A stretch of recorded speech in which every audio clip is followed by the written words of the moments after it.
کیا ہم نے اس کو اس سے انکاری کیا یا اس کو ماننے سے انکار؟ کیونکہ جو فیصلہ فرما ہماری حکومت جو انہوں نے گرائی تھی رات 12 بجے، ججز بیٹھ گئے تھے، اسلام آباد ہائی کورٹ بھی کھل گئی تھی، سپریم کورٹ بھی کھل گئی تھی، تو کیا ہم نے جا کے کوئی سپریم کورٹ پہ حملہ کیا تھا نون لیگ کی طرف؟ ایسا نہیں کیا نا.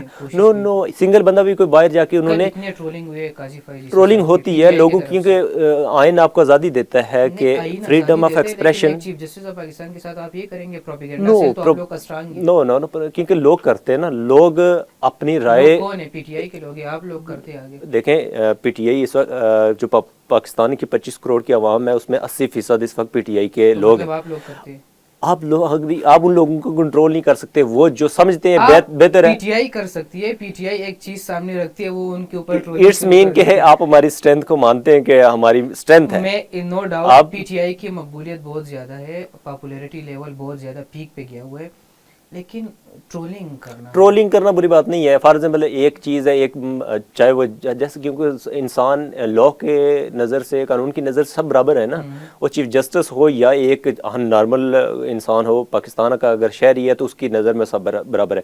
اگر چیف جسٹس صاحب کوئی غلطی کرتے ہیں یا فیصلے میں کوئی کمی بیشی کرتے ہیں تو ایک چھوٹے سے ہر ایک شہری کو اللہ کو جواب تو شہری نے بھی دینا ہے نا، اس نے کسی اور کو تو نہیں دینا نا.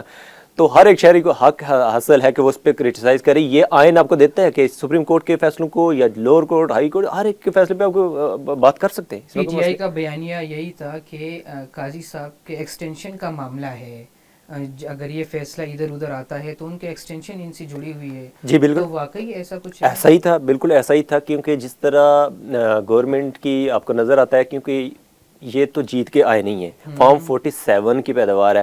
اگر ان کو بیک کرنا چھوڑ دیا جائے تو یہ اگر ہمارے 80 سے زائد جو فارم 45 کے جلی مینڈیٹ کے ذریعے جو اسمبلی کے اندر بیٹھے ہوئے، جیسے ہی کیسز ہمارے جلدی چلیں گی، یہ سیٹیں ہماری واپس آئیں گی. آپ کیا سمجھتے ہیں اگر ہماری 50 سیٹیں اور واپس آ جاتی ہیں تو ہمیں کسی کی ضرورت پڑے گی؟ ہم اکیلے میں حکومت بنا لیں گے. 113-14 سیٹیں ہماری آ گئی ہیں. کیوں نہیں بننے دے گا؟ ہماری عوام نے بنانا ہوتا ہے نا. کہ اقتدار کا فیصلہ کس نے کرنا ہے؟ عوام نے. کون لے کے آئے گا؟ عمران خان کو پاکستان کی عوام لے کے آئی تھی. خان صاحب کہتے ہیں کہ behave like a good child, مجھے باجوہ صاحب کہتے تھے، اور میں پرائم منسٹر تھا، اختیارات میرے پاس نہیں تھے. یہ تو خان صاحب خود کہتے ہیں. اور خان صاحب کو لانے والے کون ہیں؟ پاکستان کی عوام.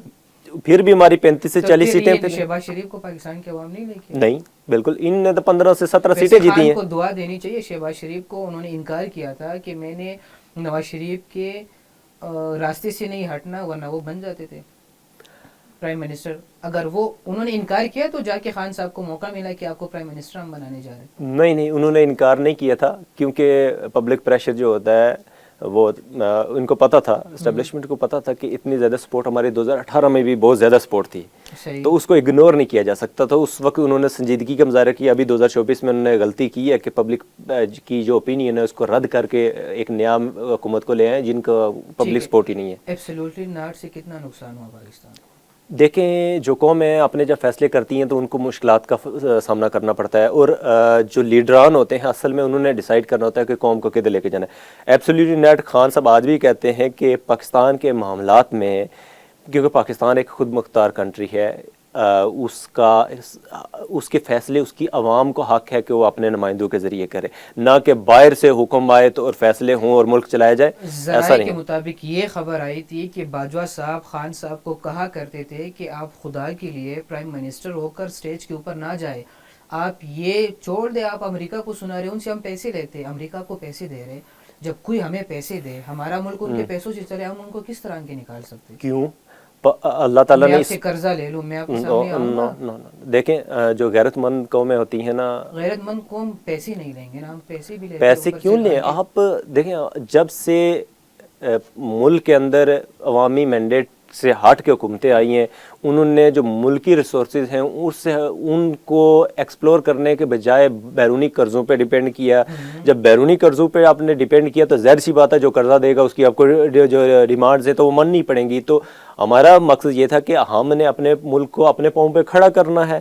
اب امریکہ تو بیچ میں اس کی تب ہی آتی ہے جب اس سے قرضہ لیں گے آپ. چلے آخری سوال کروں گا، پروگرام کو وائنڈ اپ کرتے ہیں.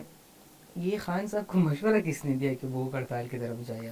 دیکھیں یہ تو کوئی مجھے خبر آئی ہے اس میں یہ ہے کہ یہ بہانہ بنایا جائے گا کہ وہ بھوک ہڑتال کے اوپر تھے، اس کی وجہ سے ان کو ذرا صحت کا نقصان ہوا، یہ مسئلہ یہ وہ، تو یہ مشورہ دیکھیں خان صاحب اللہ کا شکر ہے وہ خود ہی بہت اچھے فیصلے کرتے ہیں. خان صاحب کا یہ جو ڈیسیژن ہے یہ ایکسٹریم ڈیسیژن ہوتا ہے بھوک ہڑتال کا.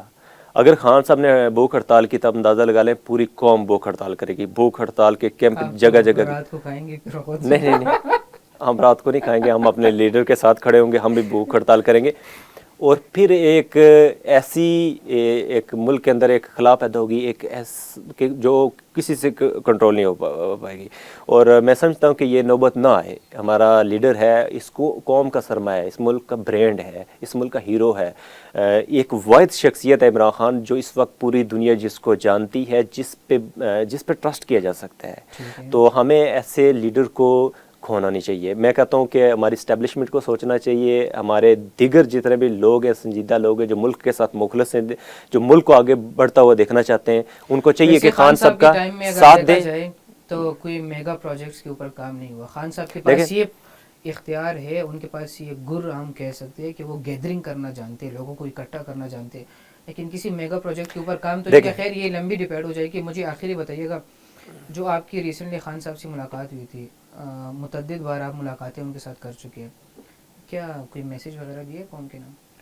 نہیں, قوم کے نام ان کا یہی تھا کہ میں نے سوچا شاید تقریباً 11 ماہ ہو گئے ہیں تو خان صاحب, کیونکہ پیچھے وقفہ ہو گیا تھا میٹنگ میں, تو شاید خان صاحب میں کوئی تبدیلی آ گئی. لیکن نہیں, خان صاحب نے کیا سوال ہی نہیں پیدا ہوتا. مجھے یہاں پہ ساری زندگی بھی جو میری ہے بقایا تو میں مجھے کاٹنی پڑی تو میں کاٹ لوں گا, لیکن کمپرومائز نہیں. اور ہمیں وہ کہہ رہے تھے کہ کسی کے آگے جھکنا نہیں ہے, کسی کے آگے کوئی کمپرومائز پوزیشن اور کوئی ایسی اسٹیٹمنٹ بھی نہیں دینی جس سے آپ کمزور نظر آئیں. تو اور اسی کی دیکھیں انہی کی جو سٹینڈ ہے اسی کی وجہ سے آج کچھ اور لوگوں میں بھی ہمت پیدا ہو رہی ہے کہ وہ بھی سٹینڈ لے رہے ہیں. جس ہمارے ججز صاحبان دیکھو نیچے جوڈیشری میں جو سب سے زیادہ جن کو پریشر فیس کرنا پڑتا ہے, ہائی کورٹ کے جوڈیشری, پھر سپریم کورٹ کے لیول تک اتنی بڑی تبدیلیاں آ چکی ہیں کہ وہ لوگ بھی اب اپنے فیصلے آزاد مرضی سے کرنے کی پوزیشن میں آ گئے ہیں. ٹھیک ہے, بہت شکریہ. جی ناظرین, ہمارے ساتھ اسٹوڈیو میں موجود تھے سردار قدیر صاحب, جو خان سے کافی دفعہ ملاقاتیں بھی کر چکے, اڈیالہ جیل کے اندر پی ٹی آئی کی کافی ایکٹیو وکیل ہے. ان سے ہم نے بات کی ہے, باجوہ کا بھی ذرا ذکر آیا, خان صاحب کے اوپر بھی باتیں کی ہے, اور جو آج کا معاملہ تھا, جو آج کا بڑا فیصلہ آیا سپریم کورٹ آف پاکستان سے, اس کے اوپر بھی ڈسکشن ہوئی. اپنے میزبان شراز کو دیجیے اجازت, اللہ نے کے بعد.